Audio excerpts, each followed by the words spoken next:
नमस्कार. मी अवधूत नवले. सर्वांचं आजच्या जेनरिस मेम्ब्रेनच्या पॉडकास्टमध्ये खूप सर्वांचं स्वागत आहे. पुणे शहर याला जगाच्या पाठीवर शिक्षणाचं माहेरघर म्हणतात. अब्दुल कलाम यांनी असं म्हटलेलं आहे की इनोव्हेशन ही आपल्या राष्ट्राची संपत्ती आहे आणि जर आज भारताला आर्थिक महासत्ता व्हायचं असेल तर इनोव्हेशन शिवाय पर्याय नाही. अशाच इनोव्हेशन बद्दल आपण आज गप्पा मारणार आहोत.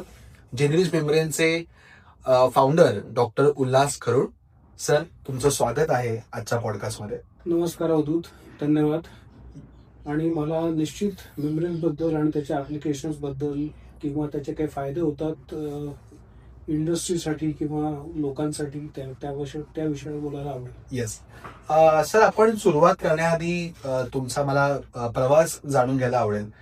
आज तुम्ही गेले 25 वर्षांआधी तुम्ही सायन्स या फील्डमध्ये तुम्ही काम करत आहात. तुम्ही PhD आहात, तुम्ही सायंटिस्ट आहात. सो एक एवढा तुमचा खडतर प्रवास आणि त्यानंतरचं इनोव्हेशन हे थोडंसं मला समजून घ्यायला आवडेल आणि ऑफकोर्स पुण्यामधलं तुमचं शिक्षण त्याबद्दल जाणून घ्यायला आवडेल. माझं शिक्षण मास्टर्स इन केमिस्ट्रीमध्ये मी केलंय पुण्यात. आणि त्यानंतर मग 2 पर्याय होते, एक तर इंडस्ट्रीमध्ये जायचं किंवा PhD करायचं. PhD करताना एक परीक्षा द्यायला लागते ज्याला नेट एक्झाम म्हणतात. ती मी एक्झाम पास केल्यानंतर मग मी NCL ला माझं PhD केलं. आणि त्यानंतरही मला मग पुढचे 2 ऑप्शन की PhD नंतर काय. तर माझा एरिया असा होता, मी ज्या विषयात PhD केलं तो मेम्ब्रेन सायन्स अँड टेक्नॉलॉजी या विषयामध्ये. मी काही मेम्ब्रेन सिंथेसाइज केले बिंग केमिस्ट.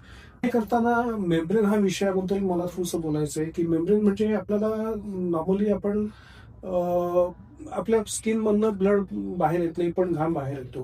किंवा आपण कमळाच्या पानाचं जर बघितलं तर त्यावर पाणी तरंगतं पण त्या कमळाच्या पानामध्येच पाणी असतं. सो हा जो काही मेम्ब्रेन नावाचा प्रकार आहे हा आपल्याला नेचरली दिलेला आहे. दुसरं उदाहरण किडनी डायलिसिस ज्यांना झालेली मी पेशंटच्या बाबतीत सांगतो की ज्या लोकांचं डायलायझर करायला लागतं त्यांच्या किडनीज फंक्शन करत नाही. बेसिकली वॉटर आणि टॉक्सिन्स वेगवेगळे करत नाहीत म्हणून तिथं डायलायझर करायला लागतं. तर डायलायझर मध्ये मेम्ब्रेन हा एक सगळ्यात महत्वाचा घटक आहे. तर ते प्रत्येक पेशंटसाठी वेगवेगळं डायलायझर बदलणं वगैरे किंवा काय. दुसरा प्रकार मी सांगेन की लंग्स मध्ये ऑक्सिजन आपला ऍब्झॉर्ब केला जातो. सो तिथं आम्ही काही मेम्ब्रेन्स डिझाईन केले होते साधारण 2001 या वर्षात, 2001 ते 2005 वगैरे या पिरियडमध्ये. तर त्यामध्ये आम्ही हवेतला ऑक्सिजन पर्सेंटेज जो 21% आहे आपला तो साधारण वाढून 35 ते 40 दिला. आणि तुम्ही काही COPD पेशंट्सना म्हणजे ज्यांचं लंग्स व्यवस्थित काम करत नाही अशा लोकांना जर समजा तुम्ही ते ऑक्सिजन एनरिच्ड एअर दिलं तर त्यांची लाईफस्टाईल आणि लाईफ एक्सपेक्टन्सी चांगली होते. असं आम्ही DST बरोबर काम करत असताना मे बी 2001 ते 2005 या वर्षामध्ये आम्ही ते काम केलेलं आहे. ओके. आणि त्यानंतर मग मी मेम्ब्रेन्स मध्ये काम करत असताना वेगवेगळ्या विषयावर काम करायचो. उदाहरणार्थ व्हायरस आणि बॅक्टेरिया पाण्यामधनं काढणं हा एक साधा विषय आहे. आपण घरी पाणी उकळतो त्याच्याऐवजी जर समजा तुम्ही व्हायरस आणि बॅक्टेरिया फिल्ट्रेशन केले, जसं आपली चहा गाळणी असते त्याप्रमाणे चहा गाळणीमध्ये सॉलिड आणि चहा वेगळा होतो. पण जेव्हा तुम्ही मेम्ब्रेन वापरता त्यावेळेला व्हायरसची साईज साधारण 0.32 नॅनोमीटर खूप कमी आहे साईज. आणि त्यावेळेला तुम्हाला सो मेम्ब्रेन म्हणजे एक इंजिनियर्ड फिल्टर असं मी म्हणेन. मेम्ब्रेनची डेफिनेशन काही फार असं ते हायफाय असण्यापेक्षा आपल्याला नेचरने काही दिलेल्या गोष्टी त्या शिकून आपण थोडंसं मॉडिफिकेशन करतोय. आपली किडनी म्हणजे एक मेम्ब्रेन झालं. तसंच आम्ही आता एक मेम्ब्रेन करतोय की ज्यातनं आम्ही व्हायरस आणि बॅक्टेरिया फिल्टर करू शकतो किंवा ब्लड आणि टॉक्सिन वेगळं करू शकतो. सो मेम्ब्रेन नवीन विषय काही नाही आहे, तो आपल्याला नेचरने दिलेला आहे आणि आपण त्यात फक्त काही मॉडिफिकेशन करून आम्ही मेम्ब्रेन काही ऍप्लिकेशनसाठी करू शकतो. आता हे ऍप्लिकेशन्स इतर पद्धतीने ऍड्रेस होऊ शकत नाही का, होऊ शकतात. उदाहरणार्थ आपण पाणी उकळून प्यालो तर ते आपल्याला आपण गेल्या काही जनरेशन पासून पाणी उकळून त्यातले व्हायरस बॅक्टेरिया मारून टाकतो. त्याच्याऐवजी तुम्ही जर फिल्टर वापरलं, मेम्ब्रेन वापरलं तर तुम्हाला पाणी उकळत बसायची गरज नाही. त्यातनं व्हायरस बॅक्टेरिया वेगळे होतील आणि त्यानंतर मग तुम्हाला ते पाणी लगेचच वापरता येतं. तर अशा काही गोष्टी आहेत की ज्या सेपरेशन करताना मेम्ब्रेन हा एक घटक म्हणून तुम्ही वापरला तर काही पद्धती तुम्हाला सोप्या पद्धतीने आणि कमी खर्चात करता येतील. त्यासाठी सिंथेटिक मेम्ब्रेन हा विषय डेव्हलप केला गेलेला आहे. सो डॉक्टर, माझा तोच पुढचा प्रश्न होता की तुम्ही हे जे काही इनोव्हेशन जे केलेलं आहे, आज भरपूर लोक ऐकतायत तुमचा व्हिडिओ. सो ही जी सर्वसामान्य लोक आहेत त्यांना जर मेम्ब्रेन, ऑफकोर्स तुम्ही खूप वेगळ्या पद्धतीने सांगितलं, सायन्स मधनं सांगितलं, मेडिकल मधनं, पण एक्झॅक्टली जेनरिश मेम्ब्रेनची सुरुवात मग का झाली आणि आज या मेम्ब्रेनचा इंडस्ट्रियल उपयोग नक्की काय होतो हे थोडंसं समजून घ्यायला मला आवडेल. कारण ऍप्लिकेशन खूप महत्वाचं आहे, इनोव्हेशन आज खूप होत आहे, पण जोपर्यंत एखादा प्रॉब्लेम सॉल्व्ह नाही होणार तोपर्यंत इनोव्हेशनला काही तसं महत्व नाहीये. सो ते थोडंसं मला समजून घ्यायला आवडेल. त्यासाठी मी थोडंसं एनसीएलचं बॅकग्राऊंड सांगेन. एनसीएल ही एक रिसर्च इन्स्टिट्यूट आहे गव्हर्नमेंट ऑफ इंडियाची, आणि त्यामध्ये आम्ही ज्या विषयावर आपल्याला इंडस्ट्रीमध्ये काही गोष्टी लागणार आहेत अशा विषयावर आम्ही काम करतो. मेम्ब्रेन हा त्यातलाच एक विषय की एखादी प्रोसेस जर समजा सिम्प्लिफाय करायची असेल किंवा दोन गोष्टी सेपरेट करायच्या असतील, त्या आयदर लिक्विड्स असतील किंवा गॅसेस असतील, ते सेपरेट करायचं असेल तर तिथं मेम्ब्रेन उपयोगात येतं. तर मेम्ब्रेन्सच्या प्रॉपर्टीज कशा चांगल्या करता येतील म्हणजे ते औद्योगिकदृष्ट्या वापरता येईल आणि कमी खर्चात वापरता येईल, याच्यावर आम्ही रिसर्च केलेलं आहे, जे काही किंवा माझं जे काही एनसीएल मध्ये काम झालेलं आहे. हा झाला जनरल विषय. पण त्यात आपण जर थोडंसं बारकाईने बघितलं सायन्सच्या दृष्टीने तर अल्ट्राफिल्ट्रेशन मेम्ब्रेन किंवा तुम्ही आता फ्युएल सेल नावाचा प्रकार ऐकला असेल किंवा इलेक्ट्रॉलिसिसचा नावाचा प्रकार ऐकला असेल, तर ह्या अशा गोष्टींमध्ये आम्ही काही मेम्ब्रेन डेव्हलप केलेले आहेत. मी गॅस सेपरेशनवर पण काम केलेलं आहे, प्लस काही नवीन विषय. फॉर एक्झाम्पल मला ऍसिड सेपरेट करायचं एखाद्या इंडस्ट्रीमध्ये. उदाहरणार्थ जे आपले पिकलिंग इंडस्ट्रीमध्ये जिथं मेटल, जेव्हा एखादं मेटल इंडस्ट्रीमध्ये वापरलं जातं त्याच्या आधी त्याला क्लीन करायला लागतं, त्याला पिकलिंग प्रोसेस म्हणतात. सो पिकलिंग करताना जे ऍसिड तयार होतं तर ते ऍसिड सेपरेट करणं, किंवा समजा तुम्ही सोनं ट्रीट करत असाल तर इव्हन सोन्याचे छोटे छोटे कण पण वेगळे करणं किंवा त्याचे आयन्स वेगळे करणं यासाठी मेम्ब्रेन वापरले जाऊ शकतात. तिथं पिकलिंग इंडस्ट्री त्याकडे बघतो की असे अनेक औद्योगिक उपयोग आहेत की जिथं मेम्ब्रेन्स वापरता येऊ शकतात. सो कॉमन माणसापासून मी जर बघितलं तर पिण्याचं पाणी किंवा ब्लड डायलिसिस किंवा इव्हन मिल्क कन्सन्ट्रेशन. आता आपण समजा दूध जे काही एका ठिकाणी दुसऱ्या ठिकाणी ट्रकने जातं, दुधामध्ये साधारण 85% पाणी असतं. ते जर तुम्ही काढून घेतलं तर तेवढं तुमचं ट्रान्सपोर्टेशन कॉस्ट वाचेल, बरोबर आहे. सो मेम्ब्रेन अनेक ठिकाणी वापरू शकतात. आय वुड से की एनर्जी, एन्व्हायरमेंट आणि फूड या तीन ज्या बेसिक गोष्टी, या तिघं ठिकाणी मेम्ब्रेन तुम्हाला वापरता येऊ शकतात. आता ते वापरण्यासाठी आपलं तंत्रज्ञान तेवढं पुढे गेलेलं आहे का, तर मी म्हणेन काही गोष्टी निश्चित गेलेल्या आहे, पण काही गोष्टी आम्ही नव्याने डेव्हलप केल्या एनसीएलला, ज्याच्या थ्रू आम्ही मग काही पेटंटिंग करतो. आपलं जे काही संशोधन असेल त्याचं. सो पेटंट ही कन्सेप्ट अशी की तुम्ही एखादं संशोधन केलं जे कमर्शियल वापरासाठी एखाद्या इंडस्ट्रीला वापरायचं असेल तर तुम्ही ते पेटंट्स फाईल करू शकता. मग ते वेगवेगळ्या कंट्रीमध्ये पेटंट्स फाईल होतात. समजा तुम्ही इथे इंडियात बसलाय आणि वेगवेगळ्या कंट्रीमध्ये फाईल केलं म्हणजे त्या कंट्रीमध्ये जरी कोणाला वापरायचं असेल तरी तुम्हाला त्याची रॉयल्टी देणं किंवा या गोष्टी सगळ्या बघायला लागतात. तो पार्ट सगळा एनसीएल बघतं. पण एनसीएल मध्ये आम्ही या सगळ्या याच्यातनं गेलेलो आहे की इंटरडिसिप्लिनरी टेक्नॉलॉजीमध्ये काम करणं. आता मी त्याबद्दल थोडंसं हायड्रोजन एनर्जी बद्दल बोलेन नंतर थोड्या वेळाने. पण एनसीएल ही संस्था अशी आहे की ज्याचं मला अनेक गोष्टीवर काम करायला मिळालं. नवीन एखादं सायन्स डेव्हलप करणं किंवा टेक्नॉलॉजी डेव्हलप करणं. एखादं सायन्स डेव्हलप झाल्यावर तिथं पूर्ण होत नाही, तिथं तुम्हाला इंडस्ट्रीला वापरायला टेक्नॉलॉजी डेव्हलप करायला लागते. सो ह्या अशा ज्या गोष्टी आहेत त्या मला एनसीएल मध्ये करता आल्या. बऱ्याच वेळा काम असं असतं की काही टेक्नॉलॉजी एकत्र करून काम करायचं आहे. मी त्याचं उदाहरण म्हणून तुम्हाला फ्युएल सेलचं उदाहरण देईन की जिथं इलेक्ट्रिसिटी अवेलेबल नाहीये तिथं जर तुम्ही हायड्रोजन दिला आणि फ्युएल सेल स्टॅक दिला तर तिथं इलेक्ट्रिसिटी जनरेट करता येते. त्याचं आउटपुट जे आहे ते इलेक्ट्रिसिटी आणि वॉटर आणि हीट अशा तीन गोष्टी आहेत. त्यामुळे तुम्ही फ्युएल सेल जर वापरला तुम्ही हीट जनरेट करू शकता, तुम्ही इलेक्ट्रिसिटी वापरू शकता आणि सगळ्यात महत्वाचं पोल्युशन टाळू शकता. कारण आजकाल सगळेजण कार्बन क्रेडिट किंवा CO2 कॅप्चर किंवा कार्बन डायऑक्साईडचं इव्हॉल्युशन आणि त्याचा वातावरणावर होणारा परिणाम या विषयावर काम करत आहे. थोडक्यात म्हणजे मेम्ब्रेन ही अशी गोष्ट आहे की लहान गोष्टीपासून ते मोठ्या इंडस्ट्रीमध्ये प्रत्येक ठिकाणी मेम्ब्रेनचा वापर होतो आणि त्याच्यामुळे खूप साऱ्या पद्धतीमध्ये गोष्टी बदलणार आहेत. सर, म्हणजे मी तुम्हाला डॉक्टरच म्हणेल, कारण डॉक्टर हा शब्द तुमच्या कामासाठी आणि याचाच ती पावती आहे. पण हेच एनसीएल मला समजलं, एनसीएलची तुमची गोष्ट समजली. पण सायंटिस्ट पासून एक व्यवसाय, जनरलिस्ट मेम्ब्रेनची जी सुरुवात झाली, ते ते एक्झॅक्टली काय झालं? म्हणजे काहीतरी नक्कीच काही अशा घटना घडल्या असतील किंवा तुम्हाला असे काही अनुभव आले असतील, तर ते कसं झालं ते मला थोडं समजून घ्यायला खूप आवडेल. फार चांगला प्रश्न आहे अवधूत. मी थोड्या वेळापूर्वी म्हणलो की आम्ही ऑक्सिजन एनरिचमेंट ऑफ एअर याच्यावर काम केलं होतं. तो एक धागा पकडून मी आणखी एक काही गोष्टी सांगेन की एनसीएल मध्ये आमचं काम काय आहे की आम्ही काही गोष्टी डेव्हलप अशा लेवलपर्यंत करायचे की त्यानंतर इंडस्ट्री ते सायन्स किंवा ती टेक्नॉलॉजी पुढे घेऊन मास मॅन्युफॅक्चर करेन लोकांच्या वापराकरता. तर अशा माझ्या 2 टेक्नॉलॉजी मी एनसीएल मध्ये असताना टेक्नॉलॉजी ट्रान्सफर केलं आहे. त्या दोघं टेक्नॉलॉजी ड्रिंकिंग वॉटर प्युरिफिकेशनसाठी होत्या. आता मी मेम्ब्रेन विषयाचा माणूस म्हटल्यानंतर मला माहिती आहे की मेम्ब्रेन अनेक गोष्टीसाठी वापरले जातात. गॅस सेपरेशन असो, लिक्विड सेपरेशन असो, किंवा काही मॉलिक्युलर सेपरेशन करायचं असेल, उदाहरणार्थ रिव्हर्स ऑस्मॉसिस हे मॉलिक्युलर सेपरेशन आहे. सो अशा गोष्टीमध्ये मेम्ब्रेन, जसं तू म्हटलास की अनेक गोष्टीमध्ये वापरता येतं. प्रत्येक गोष्टीसाठी वापरणारं मेम्ब्रेन वेगवेगळं लागतं. तर मेम्ब्रेन सायन्स हे मी जेव्हा एनसीएल मध्ये करत होतो त्यावेळेला वेगवेगळ्या इंडस्ट्री बरोबर काम करायचा संबंध आला. नंतर कधीतरी सोसायटल आस्पेक्ट्स खूप जवळून बघायला मिळालेत मला.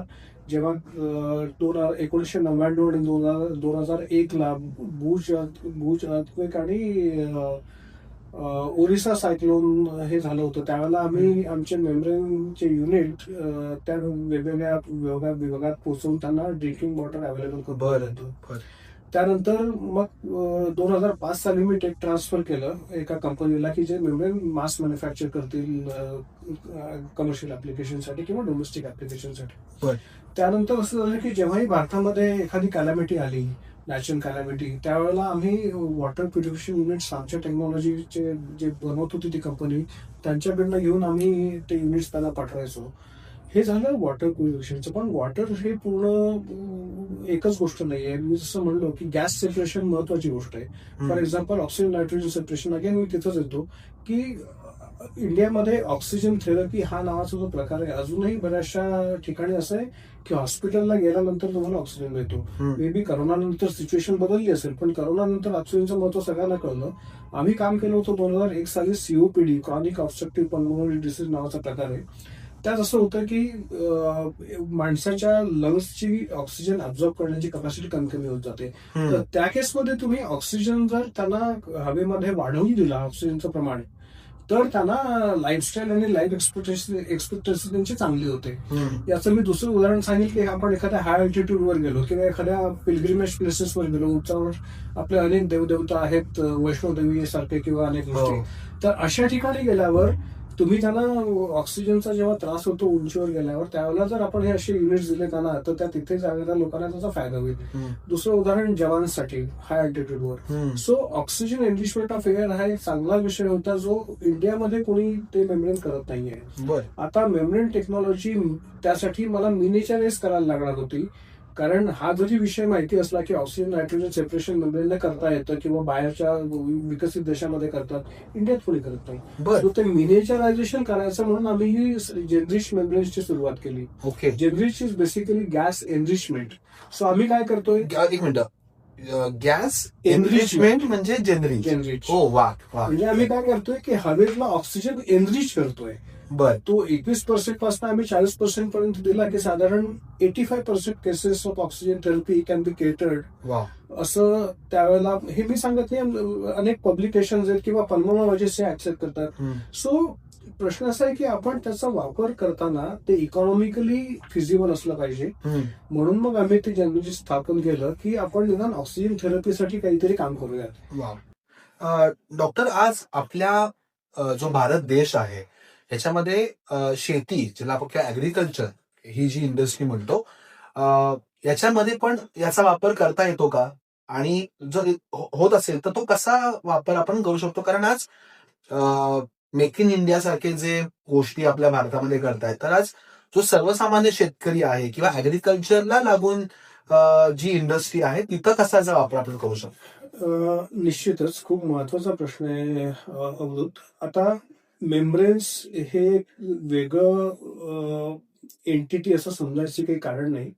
आता मी एक छोटंसं एक्झाम्पल सांगेन, की ॲग्रीकल्चर किंवा खेड्यातल्या लोकांसाठीच काम काम करणं युजिंग मेम्ब्रेन्स एक काही 2-3 मी उदाहरणं सांगेन.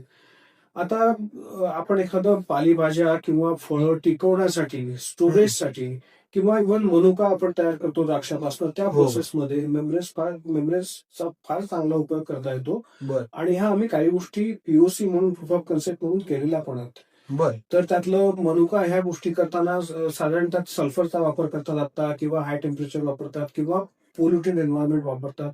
ते तसं न करता आपल्याला मेम्ब्रेन वापरून त्या पद्धती चांगल्या करता येतील, की जिथं क्वालिटी पण वाढते आणि पैसा पण तुम्हाला कमी लागतो. बर आता ह्या गोष्टी लोकांपर्यंत आपल्याला पोहोचवायला लागतील. त्या लोकांना माहिती नाहीयेत. कारण मेम्ब्रेन टेक्नॉलॉजी म्हटल्यानंतर फक्त आरओ किंवा ब्लड डायलिसिस एवढंच हो. माहितीये. मी दुसरं उदाहरण सांगेन की दुधाचं. समजा आपण त्यातलं 85% पाणी काढलं तर ट्रान्सपोर्टेशन कॉस्ट वाचते. साधी गोष्ट आहे.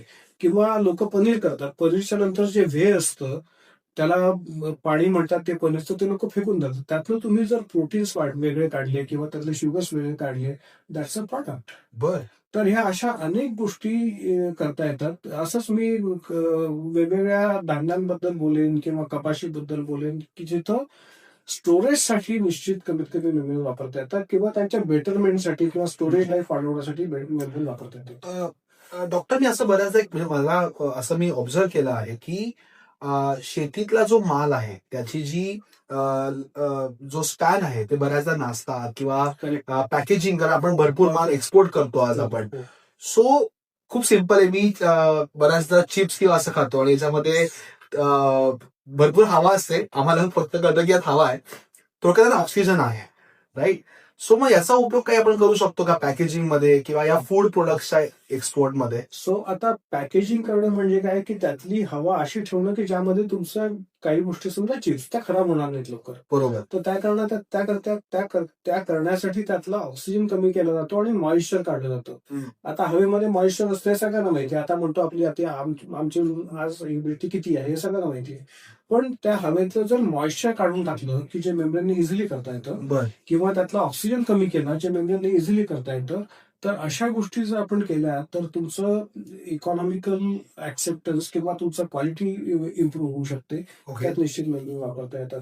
ग्रेट. मी अजून एक छोटीशी गोष्ट सांगेन की जे हळदीचं आहे, हळद ही फार महत्वाची गोष्ट आहे. जसं आपण हळद प्रत्येकाच्या खाण्यामध्ये असते, हो नाही? हो पण हळद तयार करताना शेतकऱ्यांना आज जो त्रास होतोय त्यांच्या शेतापासनं ते तुमच्याकडे पावडर देणं, हा यात आपण जर मेम्ब्रेन वापरलं तर खूपशा काही गोष्टी कमी करता येऊ शकतात. त्याचा वा. आम्ही पीओसी एस्टॅब्लिश केलेलं आहे. म्हणजे खऱ्या अर्थाने तुमचं इनोव्हेशन हे ग्रासरूट पर्यंत जाऊन एक मोठा इम्पॅक्ट होणार आहे असं दिसतंय. एक्झॅक्टली. डॉक्टर, एक पुढचा थोडासा प्रश्न मी वेगळ्या दिशेने नेतो की आता जगामध्ये, ओके, ग्रीन, सस्टेनेबल किंवा एन्व्हायरमेंट फ्रेंडली असं एक खूप वातावरण आहे. माननीय मोदी साहेब पण असं म्हणतात की आपण पुढच्या काळामध्ये इम्पोर्ट पेक्षा एक्सपोर्ट करणारी कंट्री किंवा देश बनला पाहिजे. या सगळ्या ह्याच्यामध्ये तुम्ही कसं बघता ऍज अ मेम्ब्रेन एक्सपर्ट म्हणून?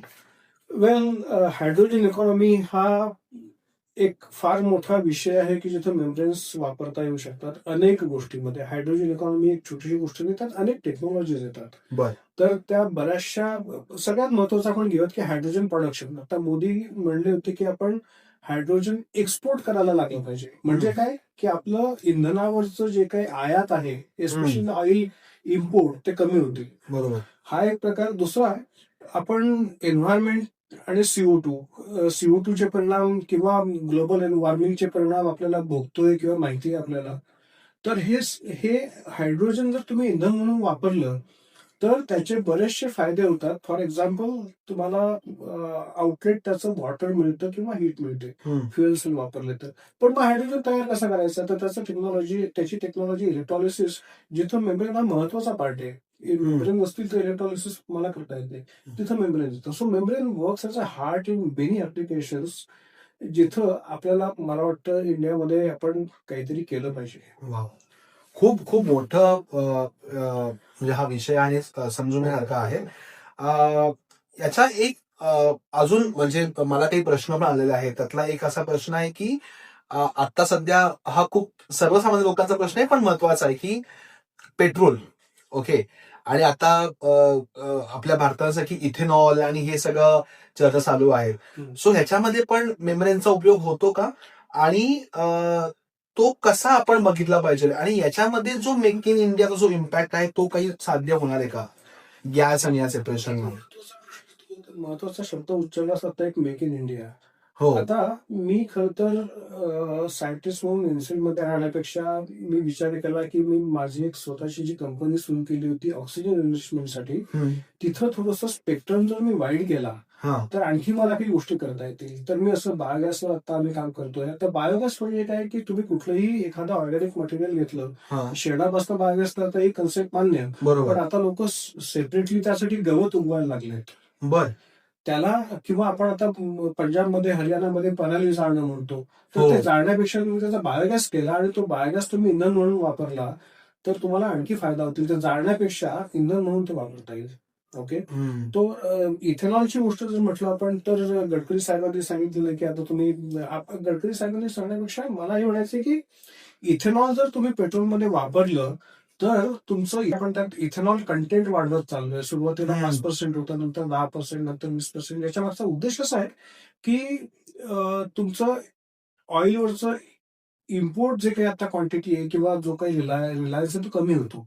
तुम्ही इथेनॉल स्वतः तयार करू शकता आणि तेवढं तुम्हाला पेट्रोल कमी लागेल.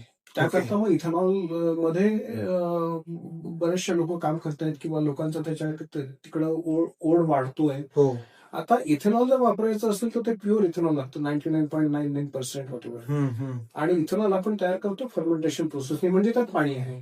तर त्या पाणी सेपरेट करायला मेम्ब्रेन हे फार महत्वाचं काम करू शकतं असं मला वाटतं. कारण आताच्या जे टेक्नॉलॉजी आहेत त्या कॉस्टली आहेत किंवा बरेचसे कंपोनंट त्यातले इम्पोर्टेड आहेत. सो आपण इम्पोर्ट सबस्टिट्यूशन किंवा मेक इन इंडिया इथं अशा अनेक गोष्टी आपल्याला इथेनॉल मध्ये करता येतात.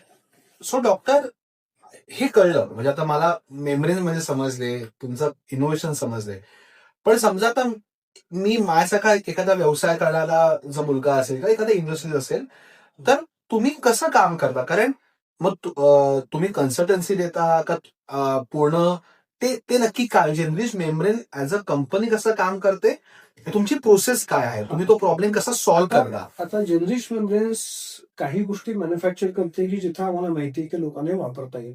पण आपण जर समजा शेतीचा उद्योग बघितला किंवा एखादं पोल्ट्रीचं एक्झाम्पल घेतलं, पोल्ट्रीच्या कोंबड्यांना जे काही पाणी द्यायचं असतं ते जर तुम्ही व्हायरस आणि बॅक्टेरिया फ्री दिलं तर त्यांची रोगराई कमी होईल. म्हणजे काय की तुमचं उत्पन्न वाढेल. सो अशा गोष्टी लोकांना सांगायला लागतील. किंवा एखाद्या इंडस्ट्रीमध्ये समजा एखादं ड्रग मॅन्युफॅक्चरिंग इंडस्ट्री असेल, ते एखाद्या सॉल्व्हंटचं डिस्टिलेशन करताय तर त्या डिस्टिलेशनच्या ऐवजी तुम्हाला तिथं मेम्ब्रेन वापरता येतं हे सांगायला लागेल. सो मला वाटतं बऱ्याचशा गोष्टी आपण ज्या रूढी अर्थाने पूर्वीपासून चालत आलेल्या आहेत तशाच आता पुढे येतोय आयदर इंडस्ट्रीमध्ये किंवा इव्हन मेम्ब्रेनच्या बाबतीत म्हणाल तर डोमेस्टिक ऍप्लिकेशन मध्ये. माझ्या मते आपण थोडंसं विस्तारायला पाहिजे या गोष्टी. त्यासाठी विचार करायला लागेल, त्यासाठी अनेक लोकांना एकत्र यायला लागेल. आता तू म्हणलास की मला एखादी कंपनी फॉर्म करायची अमुक अमुक गोष्टीसाठी करताना, तिथं मला निश्चितच काही गोष्टी अशा सांगता येतील की बाबा रे हे मेम्ब्रेन वापरून या गोष्टी अशा अशा इम्प्रूव्ह करता येतील if you want to do some separation application. म्हणजे तुम्ही कन्सल्टन्सी किंवा ते जे नॉलेज ट्रान्सफर ज्याला म्हणतो आपण, तेही तुम्ही करू शकता, ज्याचा खूप फायदा या निश्चित करायला पाहिजे. कारण काय की या गोष्टी लोकांना माहिती नाहीत किंवा कॉन्फिडन्स नाहीये. बर. आता उदाहरणार्थ साधी गोष्ट आपण म्हटलं की एखादा आपण अरोमा घेतला किंवा एखादा आपण स्प्रे अंगावर उडवतो, तर त्यात तो अरोमा असतो तो इंडियात तयार होतो, पण तो तयार करताना काही केमिकल प्रोसेसेस अशा की जिथे इझिली मेम्ब्रेन वापरून त्यांच्या बऱ्याचशा गोष्टी, त्यांची प्रोडक्टिव्हिटी, त्यांचं इकॉनॉमिक्स वाढवता येईल. तर या गोष्टी त्यांना माहिती नसल्या तरी एकत्र येऊन आपल्याला बोलता येतील आणि त्याच्यावरची उत्तरं शोधता येतील आपल्याला. बरं सर, आज आपल्या म्हणजे हे जे व्हिडिओ बघणारे, जे पॉडकास्ट बघणारे सगळे आपले जे व्ह्युअर्स आहेत, याच्यामध्ये खूप सारे वेगवेगळ्या इंडस्ट्रीमध्ये काम करणारी सगळी लोक आहेत. So the last but not the list, okay, त्यांना जर तुमच्याशी संपर्क साधायचा असेल किंवा त्यांना तुमच्यासोबत जर काम करायचं असेल किंवा मेम्ब्रेन बद्दल अजून जाणून घ्यायचं असेल, तर त्यांनी कसा अप्रोच तुम्हाला केला पाहिजे आणि ती जी इकोसिस्टीम आहे पुढच्या 2030 मध्ये आपण एक स्वप्न बघतो आहे की खऱ्या अर्थानं भारत अजून पुढे जाईल या सगळ्या ह्याच्यामध्ये. सो कशा प्रकारे आपण एक पहिलं पाऊल कसं टाकू शकतो हे सगळ्यांना आम्हाला जाणून घ्यायला हवं. पण मला असं वाटतं की आपण नवीन काहीतरी करून टेक्नो कमर्शियल व्हायबिलिटी एस्टॅब्लिश करणं हे करायला पाहिजे. ज्या काही पद्धती पूर्वीच्या चालू आहेत त्याच तशा चालू ठेवण्यापेक्षा आपण नवीन काहीतरी केलं. सो कुणीतरी पहिल्यांदा ते करायला पाहिजे. आपण काय करतो की नॉर्मली अरे कोणी केलंय का तर मी करतो. नाही, तसं नाही. तुम्ही आता आणि आपण इंडियामध्ये हे लोक करायला लागलेत. मला ते चांगली गोष्ट वाटते की लोक पुढे येत आहेत. सो आता एखादी जर गोष्ट मेमरीच्या बद्दल असेल तर निश्चितच मला आवडेल असं लोकांशी बोलण्यात. वा. त्यांनी बोलून त्यांचा प्रॉब्लेम सांगितला किंवा मी काही गोष्टी सजेस्ट केल्या. आता मी एका इंडस्ट्री बरोबर काम करतोय. त्यांच्याबरोबर काम करताना त्यांची एक प्रोसेस अशी होती की त्यात भरपूर सारा सॉल्व्हंट लागत होतं. आम्ही मेम्ब्रेन वापरून त्याचा सॉल्व्हंटचा वापर खूप कमी केलेला आहे. बरं. कमीत कमी 90% रिडक्शन केलेलं आहे. बरं. सो अशा गोष्टी केव्हा शक्य होतात की जेव्हा ती लोक येऊन आमच्याकडे त्यांचा प्रॉब्लेम सांगतात. हम्म. सो प्रॉब्लेम तुम्हाला एक्सप्लेन करून मी जर काही सजेशन तुमच्या प्रोसेसेस मध्ये समजा मेमरी म्हटल्यानंतर प्रोसेस येणार. बरोबर. या जर तुम्ही ऍक्सेप्ट केला तर सर्टनली फायदा दोघांना आहे. राईट. आणि शेवटी त्याचा फायदा भारताला आहे. सो खरंय. महत्वाची गोष्ट ही आहे की मेम्ब्रेन ही काही फारशी नवीन गोष्ट नाहीये, पण इंडियामध्ये फारशी रुजलेली नाहीये. मला निश्चित आवडेल जर समजा कोणाला मेम्ब्रेनच्या संदर्भात काही माहिती हवी असेल किंवा एखादं प्रोसेस इंटिग्रेशन करायचं असेल तर मी ते निश्चित करू शकेन. वा. सर 5 इंडस्ट्रीज ओके ज्या तुम्हाला मी जर विचारलं लाईक तुम्ही 5 इंडस्ट्रीज ठरवा ज्या तुम्हाला वाटतं की पुढच्या या 5 वर्षांमध्ये खूप मोठी उलाढाल होणार आहे आणि याच्यामध्ये मेम्ब्रेन्सचा मोठा वापर आहे. आणि जर आपल्या या 5 इंडस्ट्रीमधले जर बघणारे लोक असतील त्यांनी तुम्हाला सांगू शकता तर 5 इंडस्ट्रीची तुम्ही नावं सांगा. सो आम्ही ते मी 5 इंडस्ट्री असं म्हणण्यापेक्षा मी म्हणेन की काही सेक्टर्स मध्ये आपल्याला लक्ष केंद्रित करायला पाहिजे. For example ethanol. Okay. Ethanol पेट्रोलमध्ये आपण साधारण 70% इथेनॉल वाढवू शकतो. आज आपण साधारण 20 ते 25% पोहोचलोय. तो आपल्याला कमी करता येईल. सो इथेनॉल ही एक इंडस्ट्री झाली. म्हणजे इंटरनलच्या आजूबाजूला सगळेच त्याच्या असोसिएटेड गोष्टी आल्या. बरोबर. तसंच केमिकल सेक्टरमध्ये खूप डिमांड आहे. एस्पेशली जेव्हा लोक डिस्टिलेशन करतात किंवा जेव्हा सॉल्व्हंट सेपरेशन करतात तर अशा वेळेला मेम्ब्रेनचा वापर निश्चित करता येतो using solvent stable membranes. Okay. तिसरं आलं माझा आवडीचा विषय की शेतकऱ्यांकडे किंवा पोल्ट्री विषयासाठी अशा अनेक गोष्टी आहेत की ज्या आपल्याला मेम्ब्रेन वापरून करता येतील. ओके. सो तुम्ही मला वाटतं मी असं 5 नावं सांगण्यापेक्षा मी म्हणेन की मेम्ब्रेन आपल्याला अनेक ठिकाणी वापरता येऊ शकतात. महत्वाची गोष्ट अशी आहे की प्रॉब्लेम कुठे आहे आणि तिथं एखादा सेपरेशनचा प्रॉब्लेम आम्ही मेम्ब्रेनने सॉल्व्ह करू शकतो का हे एकत्र बसून नवीन सुरुवात करणं हे व्हायला पाहिजे. वा. Doctor thank you so much. तुम्ही खूप बोलण्यासारखं आहे आणि आज आपल्याला आपली ही जी गोष्ट आहे ती आजच थांबवायची नाहीये. मी माझ्या सगळ्या या प्रेक्षकांना मला खूप सांगायला आवडेल की डॉक्टरांनी माझ्यासाठी जो वेळ दिला आहे आणि त्यांचं जे नॉलेज त्यांनी आज शेअर केलं हे तुम्हाला सगळ्यांनाच कंटिन्युअसली मिळणार आहे. कारण खूप वेगळ्या प्रकारच्या इंडस्ट्रीज आहेत, खूप वेगळ्या प्रकारचे प्रॉब्लेम्स आहेत आणि प्रत्येक इंडस्ट्रीबद्दल जाणून घ्यायला डॉक्टरांची वेळ आणि तुमचाही सर्वांचा सपोर्ट आम्हाला हवा आहे. तेव्हा आजचा पॉडकास्ट तुम्हाला कसा वाटला हे आम्हाला नक्की सांगा. तुमचे काहीही प्रश्न असतील तर आम्हाला तुम्ही प्लीज डीएम करू शकता.